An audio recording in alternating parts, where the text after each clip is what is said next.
Are they gonna play or? People keep asking me that, and I think from my perspective, I think it's gonna happen. I think one, it's gonna happen. Two, I don't want it to happen because there's so much going on. There's no way that people are going to be able to travel from Europe or anywhere else to get to the States and then go back to their own country. Yeah, I mean, for 2 or 3 weeks. I mean, that's crazy. No, just think about it. They're going to have to stay in one location without leaving for about 6 weeks because yeah. Well, because imagine 2 weeks before the tournament starts, then 2 weeks after they travel, so they're basically going to be at home or quarantined for at least a month before and after playing the tournament. That's why I don't understand about it. Like, why does it have to happen? Why do we have to have the US Open? Is it too much money involved or something? It has to be about the money, man.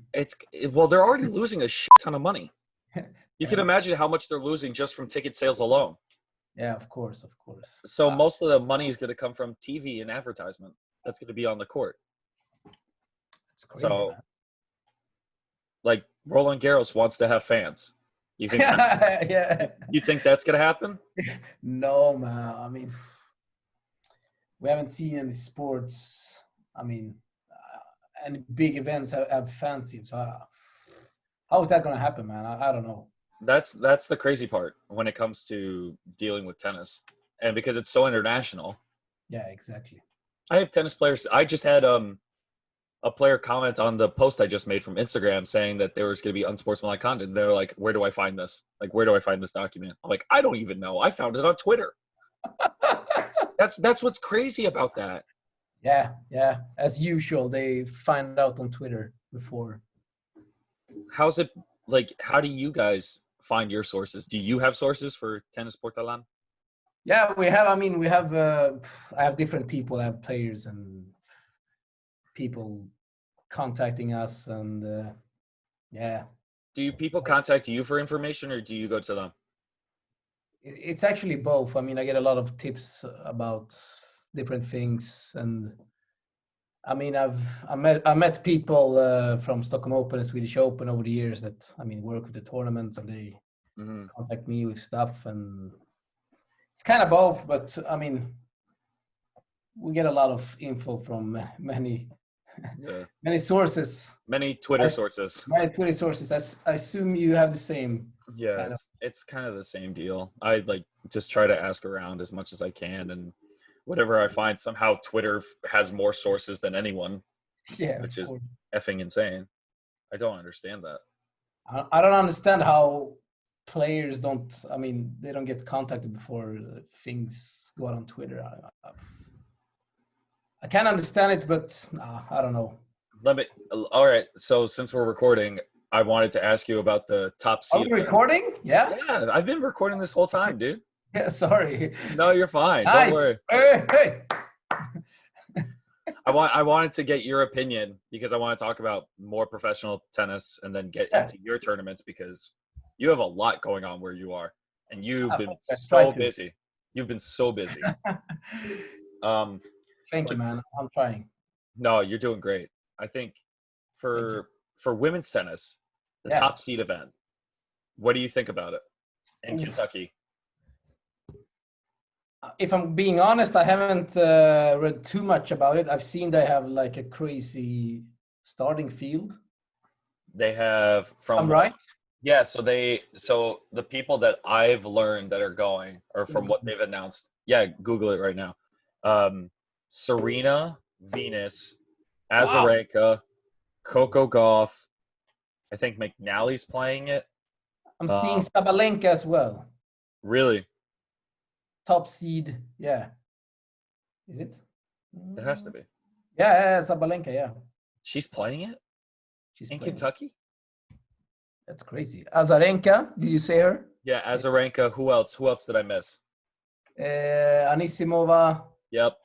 Coco Gauff, you mentioned her. I mean, it's... And when is this supposed to happen? August 3rd or August 10th. Oh, wow. So we got 2 weeks. It's crazy. They're actually playing one in Italy, August 3rd as well. Palermo. In Palermo. Yeah. I'm shocked they're still going to have it in Italy. Yeah, I'm shocked as well. Rebecca Peterson is going to play Cornelia Lister, your favorite. Just kidding. When am I getting that interview? I have to solve it, man. I promise you. Alex has been promised me a interview with Cornelia Lister for about a month now, and not once have I heard from her. Yeah, that's on me, man. Sorry. No, don't worry. We'll solve that. We'll solve it eventually. Yeah, of course. I mean, they're playing the one in Italy, and I saw the rules there. What's the rules that you've learned? They have like 20 different type of rules for fans and players and coaches. Oh, they're having fans? Yeah, I think that we'll have not full capacity, but at least half. Yeah, at least half. Yeah, I mean, who is going to make sure all the players, all the fans, all the coaches don't violate these rules, because there are so many rules, man. It blows my mind that Italy is even considering having this exactly. tournament. Like, of all the places that you're trying to put it, like, let's run the numbers back up for Italy that once had the most amount in the world. Yeah. That's what I don't get. And Halep's playing it. Muhova's playing it. Konta's playing it. Strumska's playing it. Yeah, there's like at least 10 top 50 players playing it. Yeah. In Palermo. I don't know. I'm just waiting for the announcement. Palermo is canceled. I'm just waiting, man. I'm still waiting. Yeah. I'm still personally, I'm still waiting for the US Open to be canceled.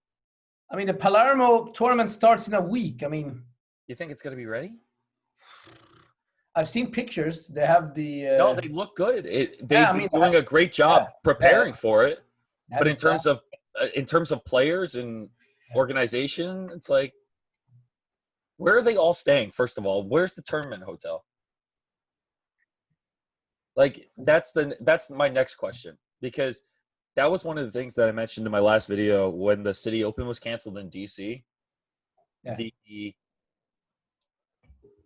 Like, one of the things that Mark Ein was talking about is how they had 2 hotels waiting for DC for it to happen, and then they both canceled. They said, we're canceling all our reservations up until September. Wow. So it's like, it's just small things like that that can set a whole tournament awry. So like, so what do you expect? If 2 hotels are going to cancel on you, doesn't matter. I don't know. I think it's too early. I kind of understand there's a lot of money involved, but at the same time, we're dealing with people's lives here. I mean, this is not a joke. Curious have tweeted it. This is not a joke. Everything's not a joke right now. It's like Pegula even announced, I think, because Kentucky is kind of replacing the women's side of the DC tournament. Yeah. And Pegula announced, I think early on, when they announced that they were still going to have it, she wasn't going to play. Kyrgios is going to be in Australia for the next 6 months still. Was he supposed to play the one in Germany, the exhibition? Not that I know of. The exhibition in Germany was the one with the hanger. Oh, the Bet One Aces with. Yeah. It was. That was kind of sick. In there. I like that. I actually was. I love that. It's kind of like everything that's going on recently with, kind of bringing a different vibe to tennis and making it more like a video game with UTS and. Yes. Yeah. This one, the hanger too was such a sick. I mean, I liked it. So I thought that was a cool aspect. I mean, there's so many exhibitions going on. There's too many, and the team is playing every one of them. Yeah. Which one has been your favorite to watch in terms of entertainment? Actually, I was pretty skeptical. I think I spoke with you about it before with the UTS thing. Mm-hmm. But I mean, I'm watching it and I'm enjoying it. You know. No, it's actually quite good. I actually kind of enjoy it. By the time this video comes out, the interview with Pete Ogers is coming out, the announcer for UTS. Oh, nice. And we talked about how it's kind of just creating that different atmosphere and how they're just trying to incorporate new things. And Yeah. some of it is very not childish, but very like trying to try something very different, like the cards and the time and like the Yeah. quarters. I like the quarters of it, like going a certain amount of time. I do like how fast it goes, but in terms of the cards, it's pretty fucked. They have a lot of cards, man, and I'm sure the players are not too sure about the cards either. I've heard they interviewed Stefanos, and Yeah. I mean, he could mention like one or two cards, but not more. I think it's just a different strategy that they have to evolve to. You know what I mean? Yeah, And it's something they're just not used to. yeah, definitely.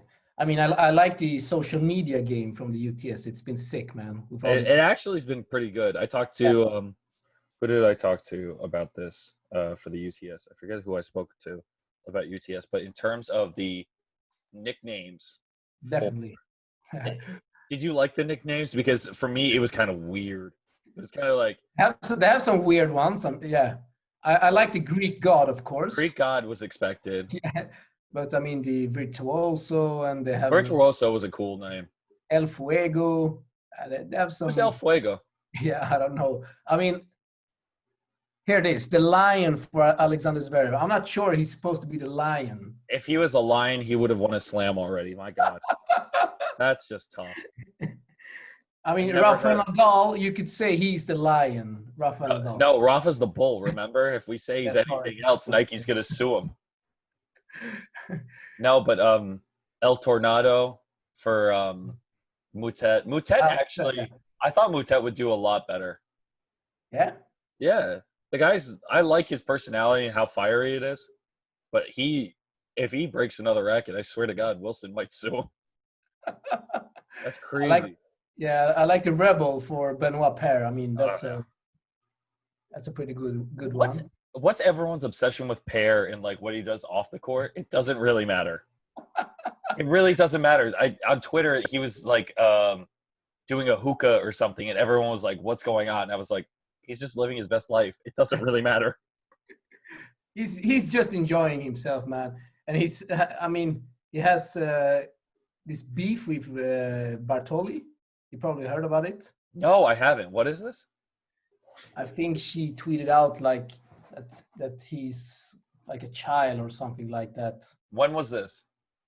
I think this was maybe 1 year ago, maybe. Okay. So he's been saying like Santé Marion That's in funny. a lot of his videos, and it's kind of I'm not sure of the translation, but it's something. Something along those lines. Yeah, of course. Yeah. No, but Bartoli's had some really bad takes. Yeah. For a Grand Slam champion to have this many bad takes, it's a pretty bad look. She had one about the doubles, right? Oh, I made a video on that, and she was just. Yeah, I did. Wow. Yeah, I hated her for saying that because she's like, why do we need? This is a woman that was top 20 in the world for doubles too, Oh dear. and she wanted to roast them. That's crazy. what makes me interested in sports is from the off-court content that you get from people like Bartoli having such bad takes or what people are doing. And tennis doesn't have that much. So when it does, like with Bartoli, you got to jump on that as much as you can. Yeah, of course. Of course. I mean, we need more things happening with the tennis. That's for sure. The best we get is controversy between the players and the association, and that just seems like the biggest issue that we have right now. Yeah, it's a lot of things is going on. I don't know how you feel about all these exhibitions playing, but I kind of enjoyed this type of break. I think, even though I'm doing a lot of tournaments my own, but yeah, I think I joined this break, not watching a lot of matches every day and they have the same routine over and over again, finding new habits. No, I like that. And before we get into your tournaments, I I kind of like that because after a while, watching one tournament a day or two tournaments a day and watching probably 6 matches just to put out something, it gets exhausting. Of course. And it's not like you get one game at a time. And like for baseball, I compare it to American sports because that's kind of how I do it. But yeah, for baseball, football, you get, or soccer too, you get one match at a time. You get a day to write your story. You get a day to write your headline. And then for tennis, you have to write multiple headlines. You have to write about, okay, this match, this match, this match. So there's probably, 10 matches a day if you include doubles? Of course. For one day, it's like... Not to mention during a slam. That's during crazy. a slam, you're looking First base of a slam, you're cooked, man. like it's just annoying. Yeah. But it's what you have to deal with. Yeah. So let's talk about your tournaments. How many tournaments have you held? Sorry, How many tournaments have you had already? I think this is the 6th or 7th one. I'm not sure. It's too many now. 6 or 7. Okay. We actually started in December 2019. Yeah. Okay. So it was like before the whole Corona pandemic. But you're still running them successfully compared to most other places in the world. You're still providing tennis, and you're still providing live tennis for that matter too, that you and Patrick constantly commentate on. And I want Patrick. Dude, I want Patrick on here so badly. I can fix him in like 5 minutes. I can ask him and he will talk to you. That's for sure. Next time we'll do all 3. But Magic. What made you start doing these tournaments? So the first one in December, it was a tournament for like, we had a lot of Swedes at home, college players and juniors, and there wasn't any tournaments the day after Christmas. So it was just like, okay, let's do a tournament. I haven't done it before. Let's see what happens. Yeah, it was one of the funnest things I've done, I think. Being all new to the whole organizing and all that, and I have to do it again, man. And really, it just became an addiction. Yeah, exactly. That was the word I was looking for. It's become an addiction, and the second one was actually in the start of the Corona pandemic in all over the world in Europe. So there wasn't any tournaments going on, and I was like, okay, let's do a tournament for all these players. They only practice now. They practice 2, 3, 4 times a day. They can't compete. The federation is, they are scared to do anything because of the situation, of course. So we got some pretty good players in here in Stockholm for the second one, and we just kept on doing it. Now we're doing it in Båstad, the how do you say, the Swedish capital of tennis. In